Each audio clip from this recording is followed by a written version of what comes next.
I'm Chris Kaler. And I'm Amber Fusson, Kajin Cosplay, and tonight we're back again, guys, with Code Geass. What happened last episode? Mao's dead! Yeah. We thought he was gonna hang around a little bit longer, but no, he's gone.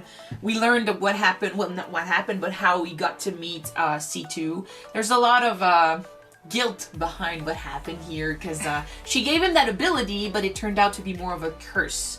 He couldn't turn it off. He had to hear what everyone was thinking around him. Ended up being alone, but the only person he could not use his Geass on was C2, so he grew obsessed with her. Lelouch, though, he saw through the lies that C2 tried to give him, because, I mean, he was basically saying, I can just tell everyone who Zero is, so I can out Lelouch if you don't come with me. So C2 basically said, okay, you know what, bye Lelouch, I'm going with Mao. But Lelouch, he saw through the lies, and he helped her out. So Mao's dead now, and Lelouch gave a new promise. Well, not a new promise, but he kind of promised C2 that he was gonna stick to his plan, he was gonna change the world, and he was not gonna break the contract that he had with her. So Nope. Keeping that promise is gonna be hard if he... Yeah, and Shirley did come back to school. Yes! It was awkward. Well, I mean, people are gonna ask questions, obviously, but she's just... Lelouch is basically just saying, oh, she's pretending not to know me, just play along. And I'm like, if they all accept it, okay. Yeah, but after a week, a month, a year, people but- are gonna ask questions. No, then. because in a year, she will have new memories of him, so she will know him. It's just that she's never gonna talk about the past. His plan was not perfect, guys. He didn't think things through. No. But, I mean, at least now she's functional, so that was his goal, so he got that. It's just that people are... I mean, if they're going along with it, I'll go along with it too. It's just that for me, it's weird. Like, I would think it's weird if it happened. Yeah, but nothing can prevent her to fall in love again with him. That's the thing.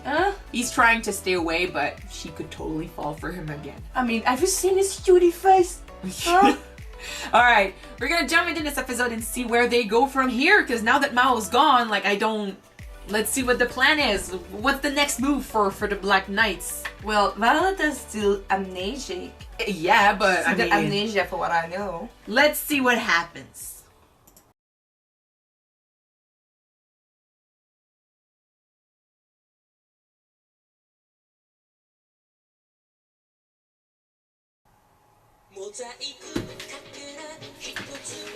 Oh, baby! It makes sense with what we saw, you know, when he was, when C2 touched Lancelot and he was watching his dad insult him. I don't remember exactly what he said, but we were thinking that something happened. He saw something or he did something. Well, you have it. Doesn't mean that, I mean, Mao read his thoughts and doesn't mean he couldn't twist the words a little bit. Against Suzaku, yeah. But then having Suzaku basically say, I had no choice, maybe it was an accident and he's been trying to rationalize it. Maybe he did kill him and he's been trying to say, like, no, I had a reason, like I did this for a good reason, but he's feeling guilty about this for sure. That makes so much sense now, why he's so reckless all the time. We saw him earlier with Lelouch and the gun, he just started running. He wants to die doing the right thing, so his conscience feels lighter, so he doesn't feel guilty. And I mean, if the reason he killed his dad is so the war would end, then that makes sense why he's trying so much to change the people. Because, I mean, he cannot just let it go to waste. He's been keeping that all in for so long. Dude, you have so much you can talk about with your friend. Just talk. They can understand one another. Much more than we thought, at least. Poor baby. And he was a kid, like... As a kid, you don't understand, like, the consequences behind your actions. You don't realize. He just knew that his dad wanted to go full war against the pretendant people. And his dad didn't seem like a nice person. Like, we saw him hit him. He was beating him, maybe. Like, he was not a good dad. And yes, he wanted to defend the place, which is, I mean, I understand, but Suzaku saw more violence coming, and maybe there was more to this than what we just heard. Yes, he did a wrong thing, like he did a bad thing, but years later, he's still like putting himself in danger because he's focusing on this. He's a broken character. I love it. Pretty much all of them are. Oh yeah, but that's the thing. I was glad that Mao was still alive, but he just got killed right away. That's the thing, though. That with Suzaku, though, it brings back an important thing. Knowing what he did now. Yeah. What right does it give him to tell people like Lelouch or Zero in this case, like, oh, you're killing people and stuff. You don't have the right to do this, when he's killed his dad for the same reasons. I'm trying to make a better world. No chose. Really? He hasn't killed people like, someone commented recently about this, saying that Suzaku has not killed anyone yet, but we're like, maybe since his dad, he's trying to win this war, stop this war, have peace without actually killing, because he did that sacrifice before. Didn't kill anyone yet. What about the soldiers or the opponents in the nightmares? I mean, even in the nightmare, I don't think he's ever killed anyone. You destroy a bunch of them. If they're not dead after that, I'm still saying he didn't kill anyone, but still, him going... We already discussed the fact that Suzaku is kind of selfish, because he's willing to fight for a military that also kills people and makes sacrifices for their cause, but he goes to Lelouch and he says to Zero, basically, you're the worst because you're willing to do the same thing, but since you're preaching like violence, that makes you the bad guy. But I'm like, it's kind of selfish, dude, because you're willing to do the same on your side. So I think it changes. I mean, it's bringing back that same point, like he's the one who did it first. Yeah. So what right does it give him? I think maybe he sees this as, I've been through this, I've done it, it made me feel like shit, it didn't change anything, so now I'm seeing you all do the same thing and I see wrong. And it's interesting because since he sees himself as a criminal, someone who did wrong, someone who deserves the guilt, someone who deserves to die because of what he did, he's basically putting himself in that same basket. So you're doing the same as I did, so we all deserve to die. We all deserve the consequences. We're all going to die. Tell me why, Mrs. Lovett, tell me why. I swear to God, I want to find out what happens if he ever figures out Lelouch is Zero. The conversation they could have. But... Lelouch, please, like, help out your friend here, because he's not feeling well. Show that you care. And just right now, Lelouch broke his promise to C2. If, to not get involved when your loved ones are... well, it wasn't a promise. It wasn't a promise, and I mean, we're talking Nunnally here. What he did, and I mean, that's the thing. It was like, what he did at the end, like his reaction, it was so dramatic, so intense, and I was like, is he playing with him? No, all of that was genuine. He thought for sure that Nunnally was gonna die.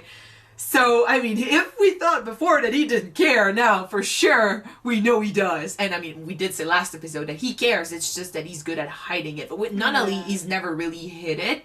We know he cares. Suzaku knows he cares too. Like, he could read between the lines so fast with him. Like, he's like, okay, it's Nunnally, right? Yeah, okay. Nunnally. I get it. No, but I mean, it's... Nunnally. He's good at hiding his emotions, but when it comes down to his sister, he's not good at all. Like, he's an open book. Baby, stop it. They all got a sibling that they are more closer to. Like, for Lelouch, it's Nunnally. For Cornelia, it's Euphemia. Oh, how crazy it is it? It was really weirdly peaceful to see her in the flower field with her sister, talking stuff, I mean, laughing with her. They're people too, they're not just soldiers. It's crazy to me to hear them talk about Lelouch, like they care, like they're... Because they did, like he's their younger brother, they care about him. Now they have to fight him. That's another thing. Like, I want them to figure out he's Zero. I want to find out how they react to this. But what would be Colonel's answer? Because Zero is a threat to the Britannian Empire. Zero, Cornelia might respond like, you betrayed us all. You deserve, like, to die. Like, she might feel personally affected, but she's not that close to him. He certainly doesn't feel close to her. So, Euphemia, though, I feel like she might understand a little bit more. She might be more open. I mean, she already met him. Zero. They did talk and he left her alive. So yeah, they already met, they talked, and he left her alive, so he doesn't want to kill her. That's not his goal, to kill all the children. That's not it. He just wants to win. And some of them might deserve to survive more than the others. Her especially, Euphemia, is pretty good. Like, she's such a sweet character. She's a pure soul, guys. Yeah, so I want to find out how they react when they learn that the enemy they've been trying to destroy is also the little brother they've been talking about. Okay, what about Violetta and her amnesia? I find it weird that she just stays there and doesn't question anything. Like, you don't remember anything about your life. Don't you want to find out if you have loved ones or I mean, people around you? The only person that she kind of knows as for now is her savior. Yeah, but she's not. I mean, she's not leaving the house. She's not asking questions. She's just staying there like a wife almost.